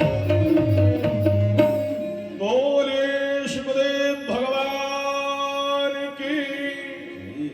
ऐसे शुभाचार्य महाराज जी का पदार्पण होता है, जिनका सम्मान स्वयं व्यास जी महाराज भी करते हैं। राजा परीक्षित जी की प्रार्थना को स्वीकार करते हुए जो संत केवल गोधूली गोदोहन मात्र तक एक स्थान पर उतारे, आज 7 दिन के लिए एक जगह रुक गए कथा सुनाने के लिए। सबसे पहले इस संसार में जल ही जल है, जल में भगवान नारायण की नाभि से कमलोत्पत्ति हुई, उस कमल पर ब्रह्मा जी का प्राकट्य हुआ। ऐ ब्रह्मा, तुम तपस्या करो। अब तपस्या किसकी करें? कोई मंत्र नहीं है, कोई देव नहीं है, तपस्या किसकी हो? तो 3 अक्षर प्रकट हुए, आ, उ और मा, जिनसे क्या बना है? ओम। ओम शब्द। कोई भी आप मंत्र ले लीजिए, बिना ओम के हर मंत्र अधूरा। ब्रह्मा जी इसकी तपस्या की। ये सृष्टि की कथा बड़ी विस्तृत है। कभी कभी देखा गया है, कई आचार्य लोग क्या करते हैं, 5-6 दिन तक ये कथा चलाते रहते हैं। श्रीमद् भागवत जी का नियम है, बाकी की कथाएं चाहे आप संक्षिप्त कर दीजिएगा, कोई दिक्कत नहीं है, लेकिन नियम क्या है? बोले चतुर्थे कृष्ण जन्मनी, चौथे दिन भगवान का जन्मोत्सव होना चाहिए और 3 दिन तक विस्तृत राम कथा सहित कृष्ण कथा होनी चाहिए। अगर हम 5 दिन तक यही कथा गाते रहेंगे तो राम कथा कब होगी, कृष्ण कथा कब होगी? है ना? ऐसा नहीं है। नियम है कि यहां से यहां तक की कथा इस दिन होनी चाहिए, यहां से यहां तक की कथा इस दिन होनी चाहिए। ये नहीं कि 5 दिन तक हम यही कथा गाते रहे।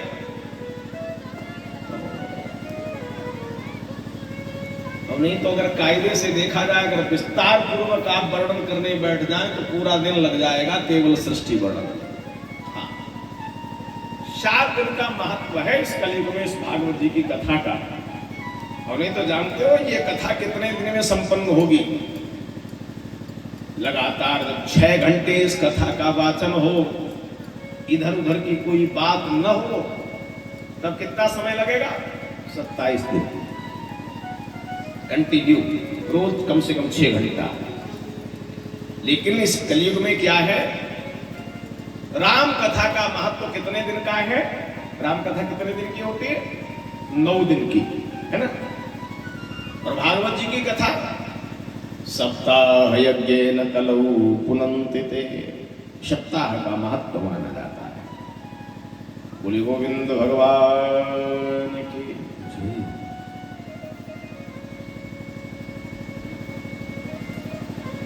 ब्रह्मा जी ने 4 मानसिक पुत्र उत्पन्न किए, सनक, सनंदन, सनातन और सनत कुमार।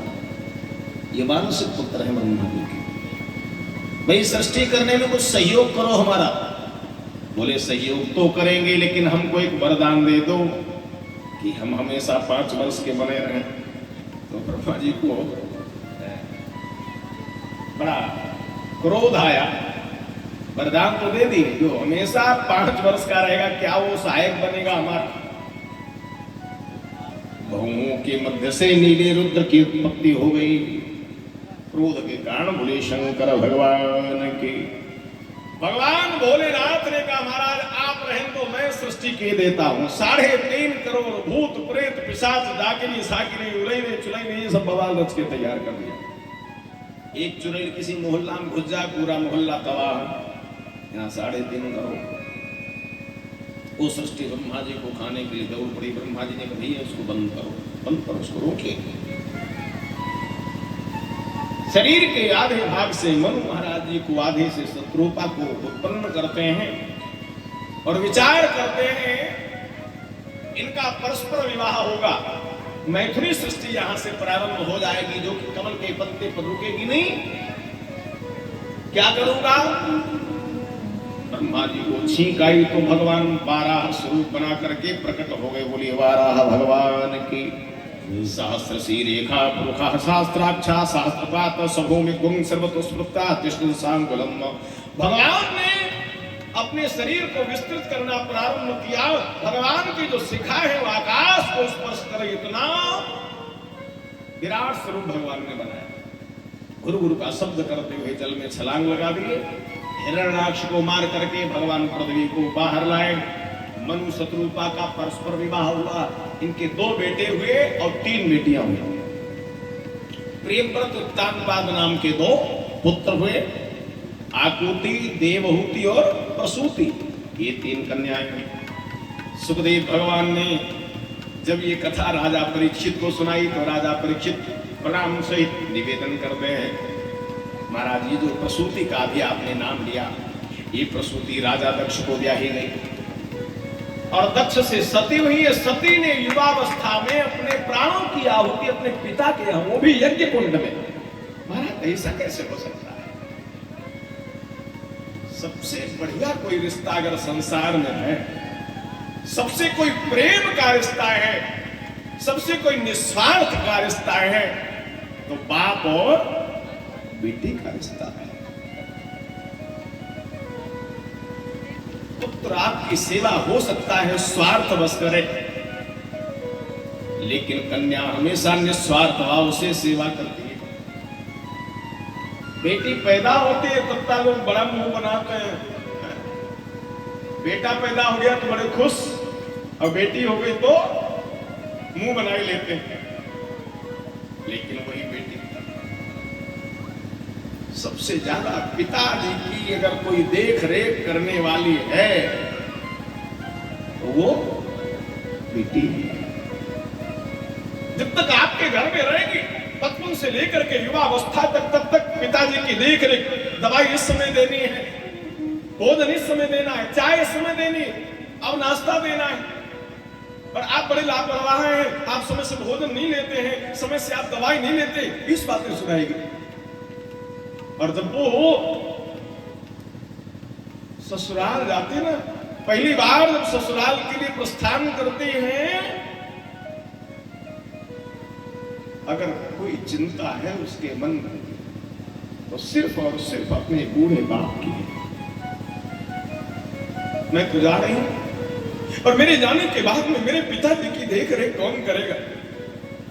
अपने भैया को बुलाती, भैया आज तक तो पिताजी की देख रेख हमने रखी, लेकिन आज से ये जिम्मेदारी मैं तुम्हारे कंधों पर छोड़ करके जा रही हूँ। पिताजी बुजुर्ग हो गई, इनका ध्यान रखिएगा, समय पर इनको दवाई देते रहिएगा, समय पर इनको भोजन देते रहिएगा, समय समय पर इनका हाल चाल पूछते रहिएगा।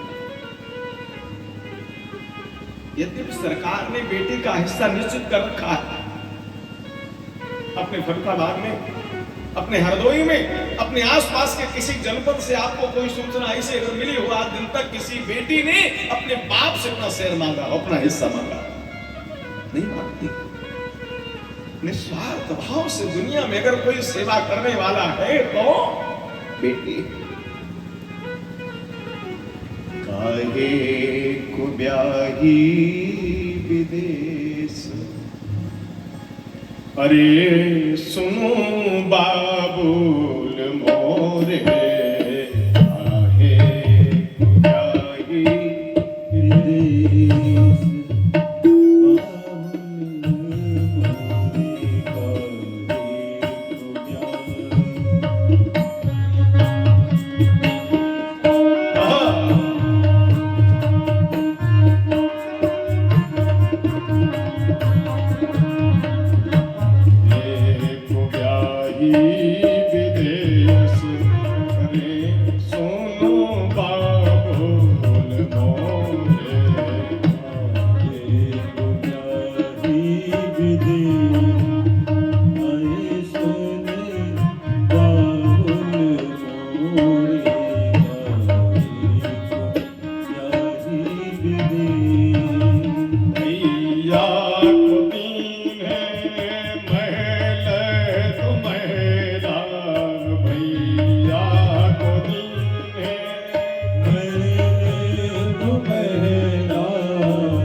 मैया को दीन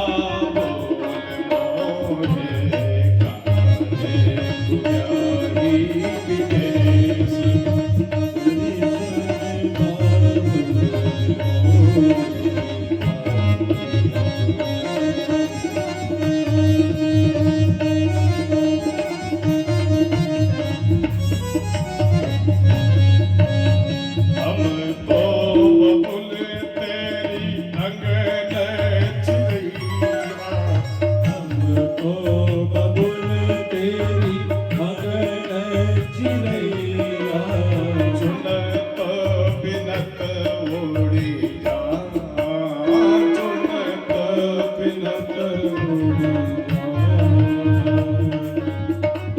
हम तो बबुल तेरी अंगन चिरैया हम तो बबुल तेरी अगन चिरैया चुनत बिनत उड़ी जाए अरे सोनो बाबुल मोरे काहे जाई विदेश अरे सोनो बाबुल मोरे काहे जाई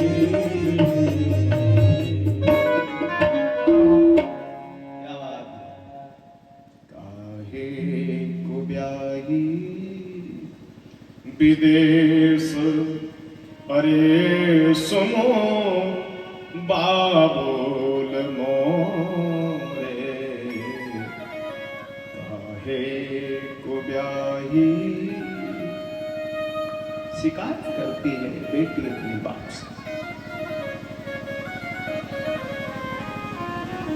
निस्वार्थ भाव से संसार में अगर कोई सेवा करने वाला है तो वो बेटी है। महाराज क्या कारण रहा तो अपने बाप के यहां बेटी को अपने प्राणों की आहुति देनी पड़ी क्यों? बड़ा उत्तम प्रश्न है तुम्हारा सारे संसार के कल्याण के लिए तुमने सुंदर प्रश्न किया है। तुम्हारे माध्यम से ये कथा सारे संसार को सुनने को मिल जाएगी। आज सुखदेव भगवान राजा परीक्षित को कथा सुनाते हैं। एक बार त्रेता युग में एक बार त्रेता शंभु गए कुंभज ऋषिपाई शंभु गए कुंभज सिपाही संग सती जग जननी भवानी संग सती जग जननी भवानी पूजे ऋषि अखिलेश्वर जानी पूजे ऋषि अखिलेश्वर जानी एक बार त्रेता युग में एक बार त्रेता त्रेता युग में एक बार की बात है कैलाश पर्वत से भगवान भूत भावन भगवान भोलेनाथ जी कथा सुनने के लिए अगस्त महाराज जी का अर्थात कुंभज ऋषि के आश्रम पर चले हैं। कथा में ऊंच नीच का भेदभाव नहीं होना चाहिए प्रसंग हमको बताता है। कैलाश पर्वत कितनी ऊंचाई पर और कुंभज ऋषि का आश्रम बिल्कुल उत्तर दिशा की तरफ तलहटी में ऊपर से नीचे की तरफ चले और संग में कौन है? संग सती जग जननी भवानी जगत जननी जगदम्बा मां पराम्बा माता सीता साथ में चली। जब कोई अच्छा काम करता है तो उसकी प्रशंसा की जाती है और वैसे भी धर्म के काम में पत्नी को साथ रखना चाहिए। धर्म के प्रत्येक कार्य में पत्नी की सहभागिता जो है परमावश्यक है।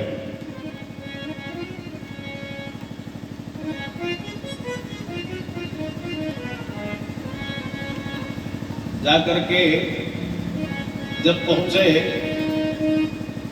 महाराज कुंभज ऋषि के आश्रम पर तो चौपाई कहती है पूजे ऋषि अखिलेश्वर जाए। कुंभज ऋषि ने पूजन किया किसका? अखिलेश्वर जानी भगवान भोलेनाथ जी का पूजन कर रहे हैं श्री महाराज। ओहो इसका मतलब ये कुछ जानते नहीं पंडित जी। इनको कुछ आता नहीं, उल्टी गंगा बह रही है। एक वक्ता अपने श्रोता की पूजा कर रहा है। अरे श्रोता को वक्ता की पूजा तो ठीक है, नियम है, करनी चाहिए, ये उल्टा हो रहा है। इसका मतलब इनको कुछ आता नहीं। और मैं 7 दिन तक खूब चिल्लाऊं 3 घंटे, और पहले दिन अगर दिमाग में ये बात आपके बैठ जाए, मन में बैठ जाए, कहां से बुलाई ले पंडित जी इन्होंने, जानते थोड़े कुछ है, ऐसा अपना गाय बजा के काम चलाए रहे। 7 दिन तक खूब सुनना, 3 घंटे नहीं 4 घंटे सुनना, पल्ले कुछ नहीं पड़ेगा। ये बात तो पहले बैठ गई दिमाग में। वही हुआ सती जी के साथ में, कथा तो हो रही है मस्ती से, भगवान भोलेनाथ कथा श्रवण कर रहे हैं, लेकिन सती जी के कुछ पल्ले नहीं पड़ रहा है। आज कथा जब विराम होती है कि मुनि सन विदा मांगी त्रिपुरारी, मुनि सन विदा मांगी त्रिपुरारी, मुनि सन विदा मांगी त्रिपुरारी, चले भवन संगदक्ष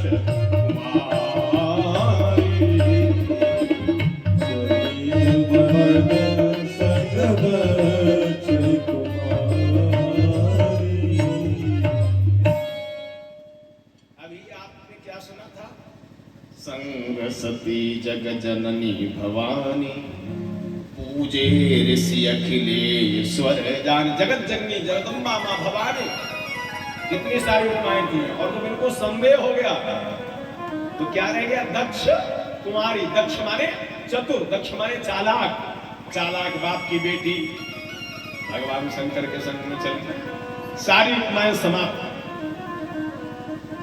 कभी भी किसी विशिष्ट व्यक्ति के प्रति, भगवान की कथा के प्रति कभी भी संदेह नहीं करना चाहिए। ये जा रहे कैलाश की तरफ, और तब तक भगवान श्री राघवेंद्र सरकार का प्रादुर्भाव ही नहीं, इतने काम हो चुके हैं। कितने कि गंगा के पार आ चुके थे, श्री दशरथ मरण हो चुका था, दशरथ मरण हो चुका था, श्री दशरथ मरण हो चुका था। सुग्रीव मित्रता हुई न थी, सीता का हरण हो चुका था।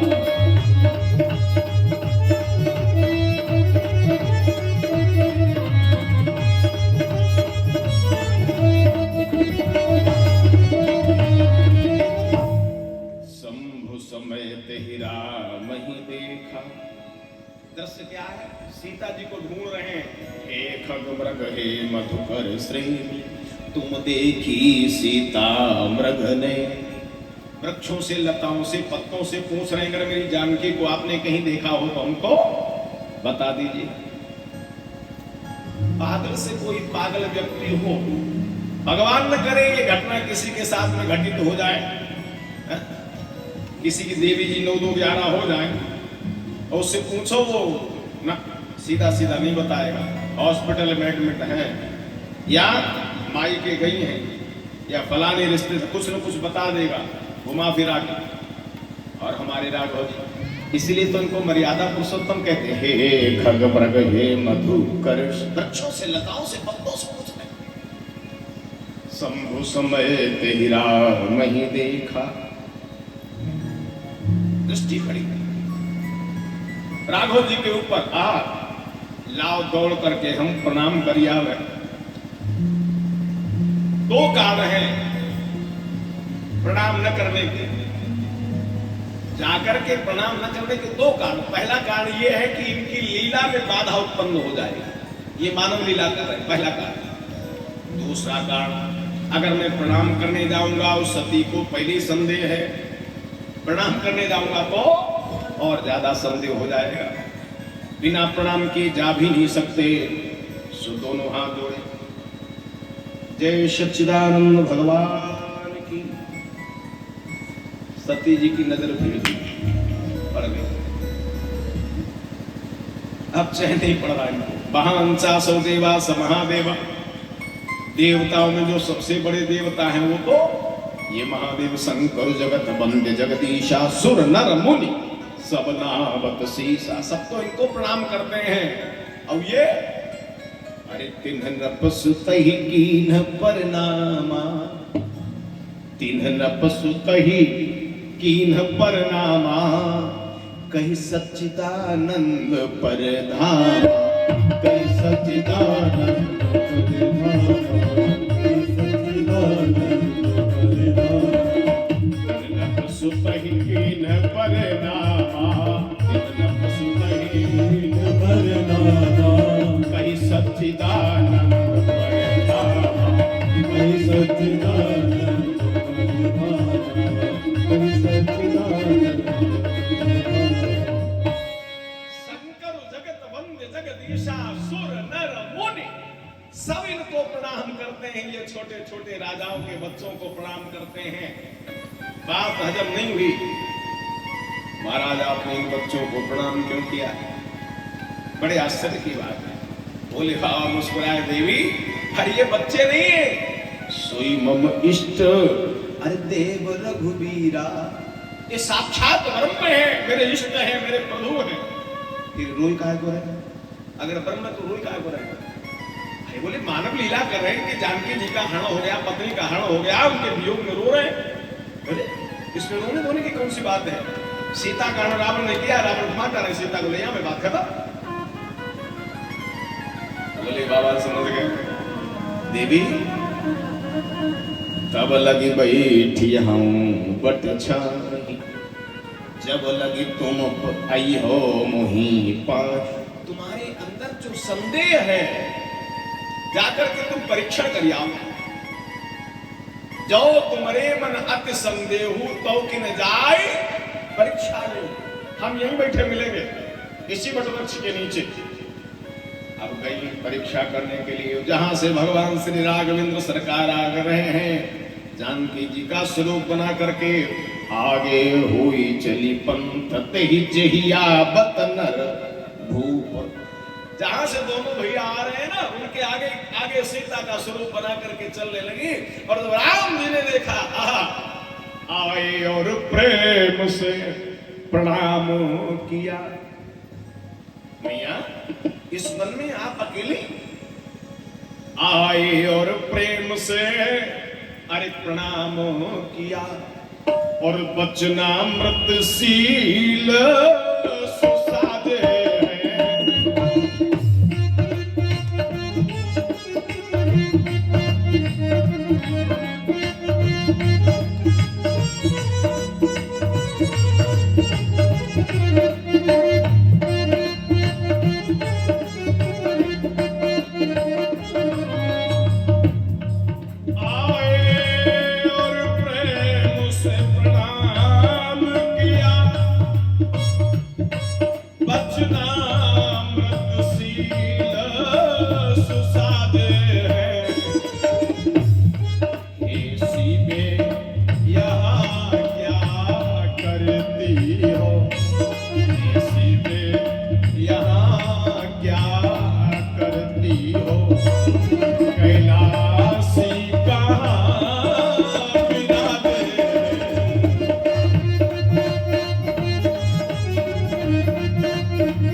इन्होंने विचार किया, मेरी तो पहचान हो गई, अब मैं क्या करूं, क्या जवाब दूं इनको। बढ़िया ये रहेगा कि हम यहाँ से धीरे से निकल जाए, तो हमें जवाब नहीं देना पड़ेगा। भाग न भागने वो, क्योंकि आगे देखा श्री राम खड़े, सौमित्र खड़े, जानकी खड़ी, पूजा में देव प्रधान खड़े।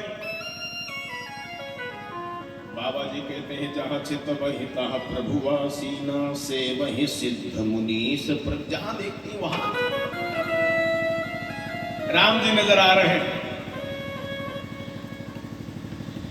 अब तो मैया डर गई। हृदय कंपतन सुधि कछुनाई और नयन मोदी बैठी मगमाई। रास्ते में आंखें बंद करके वहीं पे बैठ गए। भगवान श्री राम जी ने विचार किया अब मैया को ज्यादा परेशान करना अच्छा नहीं है, तो थोड़ा सा मुस्कुरा दिए। इनकी मुस्कुराहट में क्या है? माया। देखिए माया क्या है? माया जो है नहीं। माया माने जो है नहीं, और जब नहीं है तो है क्या फिर? इस माया के तीन भेद होते हैं, चंड माया, प्रचंड माया, अति प्रचंड माया। ये जो ब्रह्मादि देवता हैं उनकी माया का नाम है चंड माया। जो 33 कोटि देवता है, कोटि माने प्रकार, उनकी माया का नाम है प्रचंड माया। और तीसरी माया कौन सी है? अति प्रचंड। ये माया किसकी है? आप लोगों ने पढ़ा होगा मानस में, अति प्रचंड रघुपति कै माया जे नमोह अस को जग जाया। ये अति प्रचंड माया किसकी है? भगवान श्री राम जी की। बड़ी विचित्र माया है साहब। भगवान ने थोड़ा सा मुस्कुरा दिया। थोड़ा मुस्कुरा देने से अब दोबारा से नेत्र खोले। पूज्यपाद गोस्वामी तुलसीदास जी महाराज कहते हैं कि बहुरी बिलो केहू नयन उघारी, बहुरी बिलो केहू नयन उघारी, कछु न देखता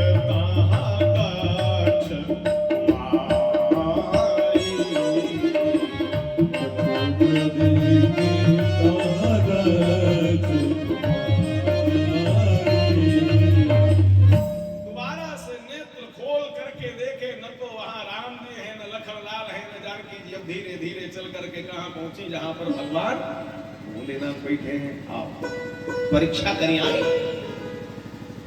आधा सच आधा झूठ कछुन परीक्षा की नहीं गुसाई। मैंने कोई परीक्षा नहीं किया की नहीं प्रणाम तुम्हारी नाई। तुम्हारी ही नाई। जैसे आपने उनको प्रणाम किया वैसे उन्होंने हमको प्रणाम किया। बोले बाबा को बात कुछ हजम नहीं हुई। अगर हम भी तो देखें ना, जो हमारे इष्ट के प्रति संदेह कर सकता है कहीं गड़बड़ तो नहीं है। तो नेत्र बंद किए, जो ध्यान लगाया, ओहो इन्होंने सीता का वेश बनाया और सीता मेरी मां है। ऐसे छल छदम कलेवर का परिवर्तन विधान रचाऊंगा। रहना है जब तक सती वेश माता का भाव निभाऊंगा। जब तक ये सती का स्वरूप रहेगा तब तक इनको हम मां मानते रहेंगे। बड़ी कठिन प्रतिज्ञा है। पत्नी को मां मान लेना ये कठिन प्रतिज्ञा है कि नहीं? यद्यपि एक स्वरूप मां का भी बतलाया गया पत्नी का। अरे नारी के रूप अनेकों है। पत्नी रसोई में भोजन बना रही हो और रसोई के पास में बैठ करके पति भोजन कर रहा हो। अब तो व्यवस्था ही बिगड़ गई। अब भोजन बन रहा है यहां, अब हो रहा है दूसरे वाले कमरे में। ये चप्पल पहन के बना ही रही है, हम लोग जूता पहन के खा ही रहे हैं। बुद्धि तो तभी खराब होती है।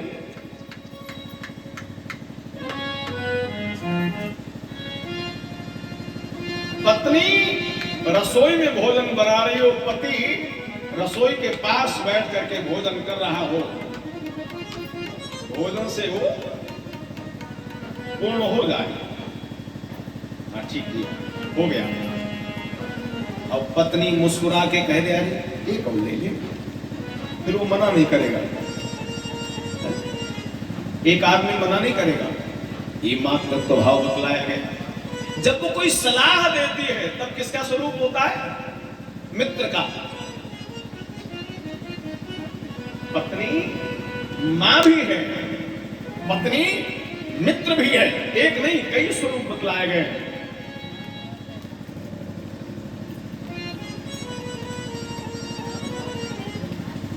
जब तक ये सती का शरीर रहेगा तब तक इनको हम मां ही मानते रहेंगे। आकाश से देवताओं ने पुष्पवृष्टि करी, महाराज ऐसी कठिन प्रतिज्ञा आज तक कोई कर ही नहीं पाया। ये देवता बड़ा फूल फूल बरसा रहे हैं, क्या बात है महाराज? ऐसा क्या हुआ तो देवता इतने प्रसन्न होकर के ये पुष्प वर्षा कर रहे हैं? भगवान भोलेनाथ ने उस बात की चर्चा ही वहीं बंद कर दी। और क्या करते हैं? अरे वर्णत पंथ विविध इतिहासा, वो बात वहीं छोड़ दी। विविध इतिहास और बातें। वर्णत पंथ विविध इतिहासा, अरे विश्वनाथ पहुंचे विश्वनाथ पहुंचे कैलासा, विश्वनाथ पहुंचे कैलासा।